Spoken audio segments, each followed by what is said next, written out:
Welcome to the Deep Dive, the only show that takes your research stack, your articles, your insights, your must-reads, and delivers the pure, high-octane knowledge you need to get smart, fast. Today, we are embarking on a deep dive into a concept so fundamental it really changes how you view success, failure, and human potential itself. Carol Dweck's monumental research on the mindsets. That's right. Our mission today is to give you the essential shortcut to understanding this really profound psychological framework.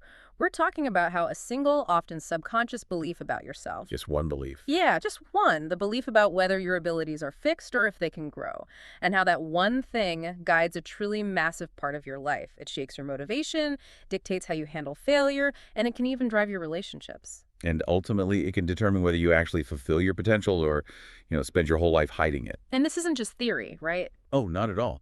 This is a core insight that illuminates why some people, thrive on challenge while others just crumble. We are going to explore the psychology that separates the greats from the would-have-beens across pretty much every field imaginable. Okay, so let's unpack this right from the start. Where did this transformative idea even come from? Because the origin story is, it's actually wonderful. It's immediately captivating. Yeah, it is. Dweck didn't start out looking for mindsets. She started by observing children. Children who were struggling, she was watching 10-year-old kids confronted with a series of really difficult puzzles. And the setup was pretty simple. The first few puzzles were straightforward, designed to build their confidence.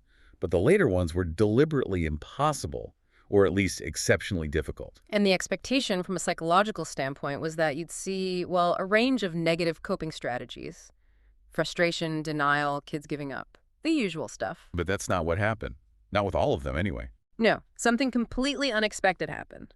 A subset of these children, when they were confronted by puzzles that were clearly designed to stump them, they didn't get frustrated. They showed genuine delight. I love the story of the one 10-year-old boy who saw the challenge, and he literally pulled up his chair, rubbed his hands together, and just yelled out, "I love a challenge." And there was another one sweating away on these impossible problems who looked up at the researcher with this satisfied smile and said, I was hoping this would be informative. It sounds almost alien, doesn't it? Yeah. The researchers were just confused, like, why weren't these kids defining this setback as a failure? And that ultimately was the key. They weren't failing. In their minds, they were actively learning. They revealed this intuitive fundamental truth that human qualities, intellectual skills, ability, even character, they aren't fixed. They're skills you can cultivate. Through application and effort. So they saw the difficulty not as some judgment on how smart they were, but as an instruction manual for how to get smarter. And that pivot, that single realization, leads us directly to the core idea that structures all of this research.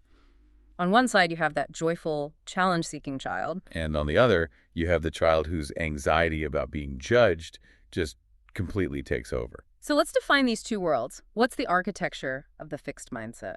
The fixed mindset is, well, it's rooted in the belief that your basic qualities, your intelligence, your artistic talent, your personality, are basically carved in stone. It's the hand you're dealt, and that's it. And if you believe that, your entire life becomes a performance. You feel this constant, intense urgency to prove yourself over and over again. Right. You have to constantly show that you have enough of these desirable fixed traits and, maybe more importantly, avoid looking like you don't at all costs. Absolutely. This anxiety just creates a life centered on measurement. I'm thinking of that classic story about Mrs. Wilson's 6th grade class, where the kids were literally seated in IQ order. A nightmare. A total nightmare. For those kids, the consuming goal wasn't to enjoy learning. It became this desperate daily effort to look smart and, above all, to avoid looking dumb. They just stopped taking risks. And that anxiety becomes the great limiter, doesn't it? If you're constantly worried that one mistake will reveal some inherent permanent flaw, how can you ever pursue anything difficult? You can't. So in direct contrast, we have the growth mindset. What's that? This is the really powerful belief that your basic qualities are not static. They can be developed, they can be cultivated, and they can be enhanced through dedication, persistence, and, the right kind of training. I find the implications of the growth mindset so, liberating. It means a person's true potential is essentially unknown. It's unknowable. You can't just put a number on someone's future capacity. Who can possibly foresee what can be accomplished with years of sustained passion and toil and strategic training? It just opens up the world. It opens up the world to individuals like Charles Darwin and Leo Tolstoy, who were both considered, profoundly ordinary as children, unremarkable even. Or a more contemporary example, the artist Cindy Sherman. She failed her very first photography course in college. A fixed mindset would have taken that F as a final verdict on her ability. But the growth mindset allowed her to keep working. And she became one of the most important photographers of the 20th century. This shift from focusing all your energy on proving how great you are to dedicating that energy solely to getting better, that's the foundation for everything we're about to discuss. Okay, so now that we have the definitions, let's go inside these mindsets. Let's see how these beliefs actually play out when it comes to setting goals and, maybe more importantly, how people react when life inevitably throws a real challenge or a setback their way. Well, when we look at the goals of each mindset, the contrast is just immediate. The fixed mindset is completely focused on validation. Success, to them, means proving they're smart or talented. It's all about the performance itself. Making sure they look superior. Exactly. If they fail, they feel exposed. And the lengths people will go to avoid exposing that deficiency are just staggering. I mean, we can look at that study from the University of Hong Kong, all the classes and exams there are in English, but a lot of incoming freshmen just weren't fluent. Right. So the university offered a remedial English course to help them catch up. And the students with a growth mindset, they saw it as an opportunity. They signed up immediately. They prioritized their long-term career success. But the fixed mindset students, The fixed mindset students, even knowing they desperately needed the help, actively avoided that course. why? I mean, that seems so self-defeating. Because signing up for it would mean publicly admitting they had a deficiency. They chose to risk their entire college career, their future professional success, just to look smart in the moment. That short-term vanity. Oh, Wow, that really is a defining characteristic of the fixed mindset. it is. The growth mindset goal, on the other hand, is purely development. Success for them is defined by stretching yourself, confronting challenges, and just becoming more capable. They prioritize the process of confronting deficiency, because the only real failure is failing to learn. You can even see this difference in their brain activity. There are studies that show when you give people feedback, the fixed mindset people only pay focused attention when the feedback reflects on their ability. You mean like when they're told if they were right or wrong? Exactly. But when they were presented with the information that could actually help them learn the correct answer, the actual educational content, there was basically no measurable sign of interest in their brainwaves. So their mission was complete once they got the grade. They were finished. Done. But the growth mindset participants, They paid close attention to the learning-related information. For them, the learning was the absolute priority. The feedback wasn't a judgment. It was just data they needed for improvement. this difference becomes just absolutely stark when we talk about reactions to failure. You looked at this stressful but pretty common hypothetical bad day. Right. A poor grade on a midterm, like a C+ send, you get a parking ticket. And then you get sort of brushed off by your best friend. So not catastrophic events. Not at all. But for those operating within a fixed mindset, the reaction was crippling. It was catastrophic. They saw those 3 small events as a direct, unchangeable measure of their competence and their personal worth. They described feeling like a reject or a total failure. Or even slime. That was one of the actual words used. They took that C+ not just as a poor grade on one test, but as a definitive, damning identity. I am a failure. And this just leads to psychological paralysis, doesn't it? It does. Their suggested coping strategies were entirely inactionable. Things like stay in bed, do nothing, or yell at someone else. They literally asked the researchers, what is there to do? The fixed mindset allows these small negative events to spiral into identity-destroying crises because they believe the setback proves something fundamental is permanently broken inside them. Exactly. So how does the growth mindset student process that exact same C plus co, that same ticket, and the same friend slight? They see it not as an identity, but as a problem to be faced and dealt with. They don't turn it inward. Right. They don't make it an indictment of their self-worth. They think, okay, I need to study harder for the next exam. I need to be more careful when I park. And maybe my friend is having a tough day, so I should probably check in. Their reactions are immediate, practical, and actionable. We've seen examples where failure in the fixed mindset can become this permanent, haunting trauma. You mentioned the French chef Bernard Loiseau, whose restaurant had the ultimate status symbol, 3 Michelin stars. And he committed suicide because he'd lost a couple of points in a different guide and heard rumors he might lose a Michelin star. That fear of failure, that fear of being seen as a has-been, just possessed him. It consumed him. The need to protect that perceived perfection is so intense that the coping mechanisms are often self-destructive. Like, after an academic failure, fixed mindset students reported that they would actually study less for the next test. Wait, study less. That defies logic if the goal is to improve the grade. It makes perfect sense if your goal is to protect your ego. The underlying logic is, if I lack ability, why waste my time trying? And maybe even more shockingly, a lot of them admitted they'd seriously consider cheating to avoid the next failure. And if they don't cheat, they might look outward to repair the self-esteem, right? Like trying to find people who did even worse than they did. Exactly. College students who did poorly on a test would go look at the tests of students who had done significantly worse, not to learn, but just to feel better about their own standing. And the growth mindset students. The poor-performing growth mindset students did the opposite. They mobilized their resources for learning. They looked at the tests of those who had done far better than they had. They wanted a blueprint, a strategy to fix their deficiency. This pattern of avoiding responsibility, it really manifests most clearly in the issue of blame, doesn't it? The perfect fixed mindset example here is John McEnroe. Oh, the tennis legend. He almost pathologically avoided accepting personal fault for a loss. The problem was never him. It was never his effort or his preparation. It was always something external. The humidity, a stomach ache, or famously an NBC cameraman who had taken off his headset during his crushing loss in the 1984 French Open final. Blame is the fixed mindset's main defense mechanism against the identity of loser.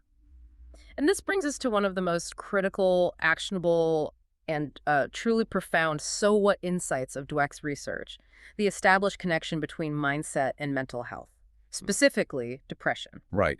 There was a longitudinal study that tracked students' moods and coping strategies during a notoriously stressful time on college campuses, the middle of the spring semester, February, March, peak depression season. And what did they find with the fixed mindset students during this intense period of stress? They showed significantly higher clinically relevant levels of depression.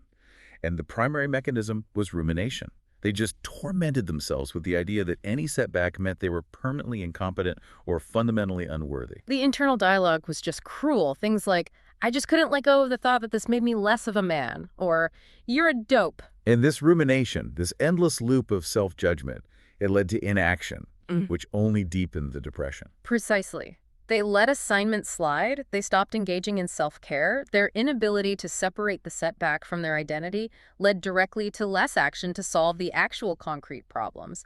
They just became paralyzed by the judgment. Now, I understand the growth-minded students also felt miserable during this stressful period. It's not like they're immune to stress or sadness.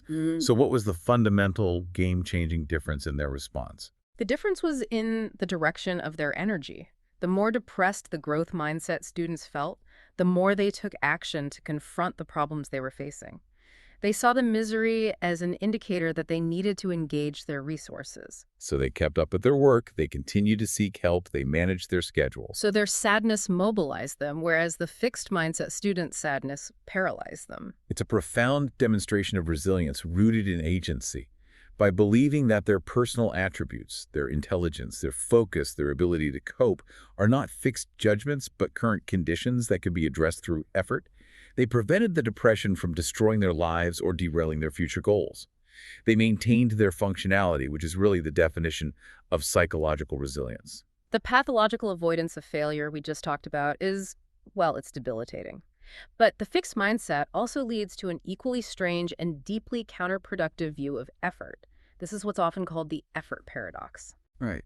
In the fixed mindset, effort is. It's almost pathologized.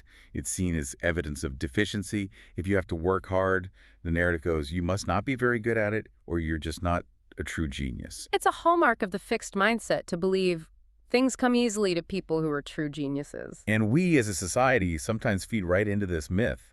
We romanticize natural, effortless accomplishment. We love the stories where genius just kind of pops out, fully formed. The child prodigy who never needed a lesson, the athlete who never had to practice. This creates an insidious trap, what the research calls the terror of effort. If your entire self-image, your reputation, is built on being a natural, then trying hard and still failing is the absolute worst fear imaginable. Because if you try your hardest and fail, you're robbed of all excuses. You have proven you are not the natural you claim to be. The story of the violinist Nadja Salerno-Sonnenberg just captures that terror perfectly. She debuted with the Philadelphia Orchestra at 10. I mean, the definition of a prodigy. But once she got to Juilliard, the work became immensely challenging. And rather than confront the difficulty, she developed these awful habits and just started refusing to change them. Her internal logic was clear. She was terrified of saying, I gave it my all and it wasn't good enough. She became so paralyzed by this potential revelation that she stopped bringing her violin to her lessons entirely. She chose stagnation over the risk of exposing an inadequacy she thought was fixed. And she only changed when her teacher, Dorothy DeLay, finally forced the issue. She told her she was wasting her talent. It took that external push for Salerno-Sonnenberg to realize that honest, growth-oriented failure was infinitely better than the self-paralysis she was experiencing. And look at her transformation. She now says, you have to work hardest for the things you love most. That is the definitive growth mindset view of effort. Because in the growth mindset, effort isn't an indictment, it's the fundamental engine. Effort is simply what converts raw ability into magnificent accomplishment. Period. You can look at the story of Seabiscuit, the broken-down, overlooked horse who, through relentless determination and training, was completely transformed. That whole story is a testament to the transformative power of directed, strategic effort, the power to change ability itself. But the fixed mindset rests on another really precarious foundation, the illusion of fixed ability. Because they are constantly seeking proof of their innate worth, fixed mindset students believe that one test, one grade, or one assessment can determine how smart they are right now and forever. I found the anecdote about Loretta so heartbreaking. She had piles of academic prizes throughout high school, yet she never truly felt she was a true Eagle kindergarten student. Her entire self-worth was anchored to one single placement test she took at age 5. Right after moving to the United States, she was convinced that test permanently diagnosed her fixed ability. In research with 5th graders, fixed mindset students were told a closed box contained a test that measured an important school ability.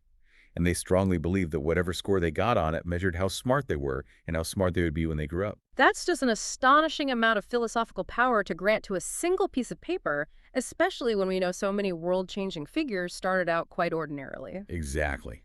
The growth mindset recognizes that potential cannot be known right now. We can't predict what effort and time will yield. We can't judge the finished product by the crude sketch.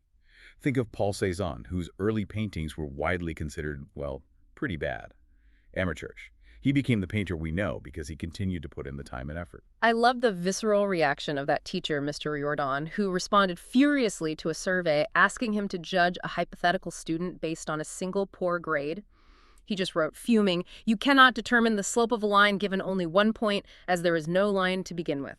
That perfectly encapsulates the philosophical chasm between the two views. The fixed mindset sees the single, static point, the present measure of ability.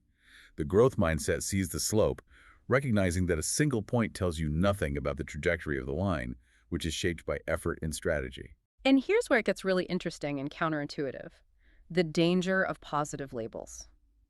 We often believe we are bolstering a child's confidence by telling them, "You're so smart," but the research just flicks that entirely on its head. In a pivotal study, children were praised for their intelligence after completing an easy task. And that seemingly harmless praise created the fixed mindset right then and there. It immediately led them to choose easier follow-up tasks. Their new goal was to maintain the SMART label and avoid any risk of difficulty. And when they finally did encounter difficulty, their performance was just shattered. They experienced a complete collapse of their coping skills. The research shows that praising ability actually harms motivation and performance. It renders children vulnerable to failure. The need to be flawless right away is a classic fixed mindset symptom. To maintain the label, they just avoid challenging themselves. I remember the source material noting that this ability praise study essentially lowered the students' subsequent performance.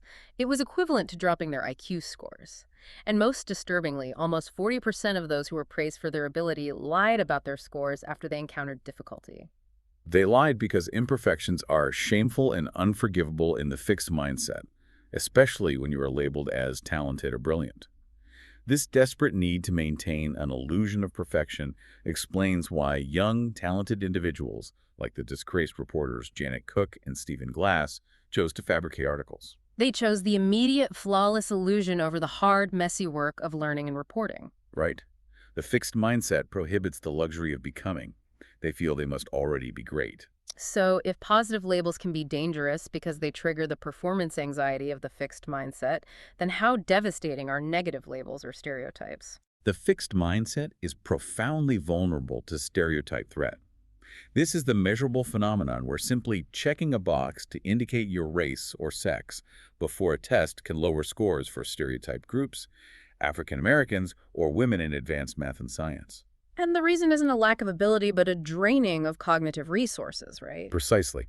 The negative stereotype evokes these distracting, anxious thoughts about confirming inferiority. And that anxiety consumes the working memory and the cognitive space you need to solve the problems. But I need to understand the mechanism here. Why does this only happen, or only happen so severely, in the fixed mindset? Because the fixed mindset already believes in permanent fixed traits. So when a negative stereotype suggests your group is permanently inferior at this task, that message resonates deeply. It confirms their deepest fears about fixed limitations. And the growth mindset just neutralizes that threat entirely. It takes the teeth right out of the stereotype. Growth-minded individuals don't believe in permanent inferiority. Their internal dialogue shifts. It becomes, if I am behind, I will work harder to catch up. Their focus remains on the action, the learning process, rather than the judgment. The example of the African American students receiving critical feedback from that highly distinguished Ivy League professor really underscores this resilience. They could have just written him off as biased. And the fixed mindset students did just that. They rejected the feedback entirely, called him prejudiced or mean, and as a result, they learned nothing and ensured stagnation. But the growth mindset students, they exhibited this remarkable ability to separate the messenger from the message. They recognized the critique was intensely critical, helpful, and clear, and used it as a stimulus to produce better work. They successfully recruited the critical feedback for their own goal of getting a better education. They saw the value, regardless of their opinion of the professor. Let's move out of the laboratory and into the arenas where mindset is most visibly tested: sports, school, and leadership. Sports is the perfect place to start because it is just riddled with the myth of the natural. We worship the idea of the athlete who doesn't seem to try. Billy Beane, the subject of Moneyball, was that prodigy. He was the highest scorer in basketball, a star quarterback, and an amazing baseball hitter. But when he hit professional baseball, he just fell apart under pressure. He broke things. He internalized every single failure as a verdict on his fixed lack of ability. He was trapped by that fixed mindset logic. If I'm a natural, effort is beneath me. If I have to try hard, then I'm not a natural. And his teammate, Lenny Dykstra, was the complete opposite. He lacked Beane's inherent physical gifts, but had, as the source describes it, no concept of failure. Dykstra worked relentlessly, and when he struck out, he immediately focused on the next pitch or the next game. And Beane eventually recognized that Dykstra, the growth-minded, effort-driven player, represented what a real, resilient baseball player needed to be. This really emphasizes the definition of the champion's mindset, prioritizing character over natural talent. John Wooden's famous quote rings so true here. I believe ability can get you to the top, but it takes character to keep you there. And that character is forged through the growth mindset, embracing the process. True growth mindset champions derive their joy from the process itself. Right. Olympian Jackie Joyner-Kersee said, I don't mind losing as long as I see improvement or I feel I've done as well as I possibly could. Mia Hamm found her satisfaction in knowing she gave absolutely everything she had. The ultimate example here has to be Michael Jordan. The narrative is so often about his incredible fixed talent, but the reality is a story of relentless effort. There's that famous ad where he reflects, I've missed more than 9,000 shots in my career. I've lost almost 300 games. 26 times I've been trusted to take the game-winning shot and missed. Every miss for Jordan was a data point, something to be analyzed, internalized, and practiced 100 times more. He was constantly working on aspects of his game that he felt were deficient. His success wasn't some spontaneous eruption of genius. It was the compound effect of decades of strategic effort. Now, contrast that again with McEnroe, whose fixed mindset defined success as pure, undeniable superiority. Losing was an existential crisis. So when his performance dipped, he didn't practice harder. He threw tantrums, threw shoes, blamed the conditions. He literally avoided playing mixed doubles for 20 years because he had lost his serve twice in one match. He just couldn't forgive that self-inflicted flaw. But growth mindset champions, like the baseball player Maury Wills, who was notably not a natural speedster, focused entirely on taking charge of the process. Wills trained tirelessly in the mechanics of base stealing. He worked on timing, momentum, reading pitchers. He turned himself into a base stealing legend, not because of some innate fixed speed, but because of dedicated strategic effort that fundamentally changed his capability. And we see this exact dynamic repeated in school achievement, especially during stressful transition points. The transition into junior high or middle school is often where the fixed mindset really starts to break down. The work gets harder, the grading gets stricter, your ability is suddenly questioned. In one study that tracked students through this transition, the fixed mindset students showed an immediate, measurable drop-off in grades that just got worse over 2 years. They maligned their own ability and shifted blame to the teachers and the system. And yet, the growth mindset students, despite feeling the stress and the difficulty, they showed an increase in their grades over those 2 years. So why did they succeed where others failed? They mobilized their resources. They saw the difficulty as a signal to dig in, to change their study habits, and to apply greater effort.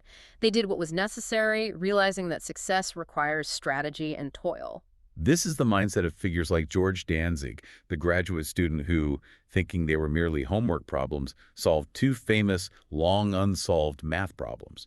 He just saw them as tasks to be done, not monuments to be worshipped. The fixed mindset creates what's called the low-effort syndrome in bright students. These are the kids who are talented, but just stop working. They agree with statements like, "In school, my main goal is to do things as easily as possible." They aren't lazy. They're protecting their ego. So if they don't try, they can always fall back on the excuse, I didn't fail because I lack ability, I failed because I didn't try. Failure doesn't then measure their innate worth. That's why the intervention with Jimmy, the hardcore, turned-off student, was so moving. When he was taught about the growth mindset, this idea that his intelligence could actually grow, he looked up with tears in his eyes and asked the counselor, "You mean I don't have to be dumb?"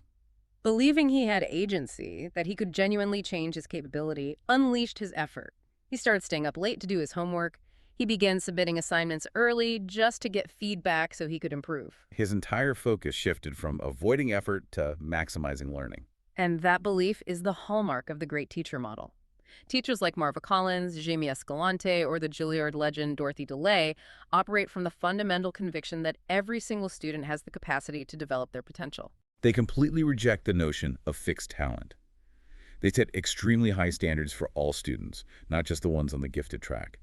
Marva Collins, teaching underprivileged children in Chicago, required every 4-year-old starting her class in September to be reading by Christmas. That requires not just effort from the student, but an unwavering belief from the teacher. Exactly. Collins created an atmosphere of affection and deep trust.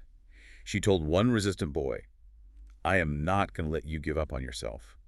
And that is the essence of fostering a growth mindset, creating an environment where high expectations are matched by the belief that effort and strategy will close the gap. We see these same dynamics, often with catastrophic consequences, in business and leadership. The fixed mindset leader often suffers from what the source material calls the CEO disease. These are leaders like Jeffrey Skilling of Enron, or later in his career, Lee Iacocca of Chrysler. Their focus is on establishing and protecting a reputation for personal greatness. And the environment they create is just toxic. They surround themselves with worshipers. It's the genius with 1,000 helpers model, and they become contemptuous of lesser people. Crucially, they refuse to look at deficiencies in themselves or the company, because deficiencies threaten the reputation of the infallible leader. They punish critics harshly, creating a culture of fear and silence.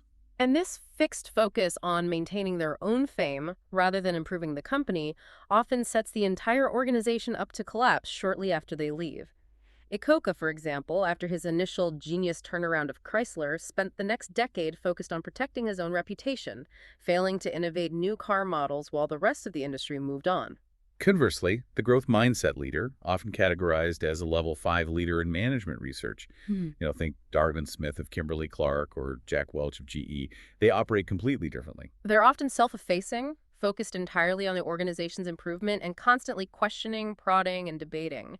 They believe leadership ability itself can be learned and cultivated. Take Alan Wurtzel of Circuit City. He was known for constantly challenging his executive team, so much so that they nicknamed him the prosecutor. He wasn't trying to impress them or show how smart he was. He was trying to use the debate to gain a clearer, more accurate picture of reality, no matter how uncomfortable the truth was. And this focus on continuous learning turned a nearly bankrupt company into one that delivered the highest total return to stockholders on the NYSE for 15 years. His focus was on the process of learning and adapting, not on his personal myth. This mindset difference also explains why fixed mindset companies fall victim to groupthink. Right.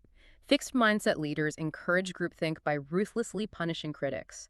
Ray McDonald of Burroughs, for example, publicly ridiculed managers who made mistakes. The result? Innovation died. Nobody was willing to risk pointing out a flaw or suggesting an alternative. Which caused the company to ultimately lose out to competitors like IBM. But the growth-minded leaders, they actively solicit dissent. David Packard of HP would actually walk away from conversations where everyone in the room agreed with him, knowing that unanimous agreement meant they hadn't probed the problem deeply enough or truly confronted the uncomfortable facts. They surround themselves with the most able, challenging people possible, not just yes men. Their goal isn't to prove their own genius, but to leverage the collective ability of the team, knowing that organizational success comes from a shared commitment to development. Mm. Okay, moving into the most personal and potentially volatile domain, let's explore how the two mindsets operate in relationships. The fixed mindset applies the same judgmental framework it uses for achievement to love. Fixed mindset people seek a partner who will put them on a pedestal, make them feel perfect, and worship them. A partner who will essentially enshrine their fixed, idealized qualities and never challenge them. Exactly. And you can immediately see the stagnation trap there. The moment the relationship inevitably hits a problem, which all relationships do, the fixed mindset partner assigns blame to fixed traits. Right. So instead of viewing something as that action was inconsiderate, they immediately jump to the judgment, you are inconsiderate. They define the partner by the single negative event. Which leads to stagnation. Because if the partner is just inherently flawed, there's no work to be done, only separation or enduring misery. And it often leads to competition, too. How does that competition play out? Well, it can be highly destructive. Think of the scientist, Cynthia, from The Sources. She constantly ventured into her partner's specialized territory, whether it was acting, music, or cooking, and systematically surpassed them in their own core interests. She left them no room to develop or shine. Right. It drove them away because she couldn't tolerate anyone else being better than her, even in their own domain. So if the fixed mindset seeks a pedestal, what is the growth mindset approach to love? It's the development engine. Growth mindset people look for partners who will challenge them to become a better person and encourage them to learn new things. They see relationship problems not as proof that the relationship is flawed, but as a vehicle for developing greater understanding and intimacy. They fundamentally move beyond that paralyzing need to assign fault. They focus on immediate, actionable steps. I'm reminded of the father in The Source who was working with his young son, Philip, and the boy accidentally spilled a box of nails. The boy immediately cried out, "I'm so clumsy." But the father trained him out of that fixed mindset label. He did. He said, "That's not what we say when nails spill. We say, the nails spilled, I'll pick them up." The focus shifts entirely from identity judgment, "I am clumsy," to practical action. "I will fix the problem." That shift must be incredibly important in overcoming relationship trauma, like betrayal or rejection. It is. In the fixed mindset, rejection creates bitterness, vengeful thoughts, and long-term rumination. The person remains stuck in the role of the loser.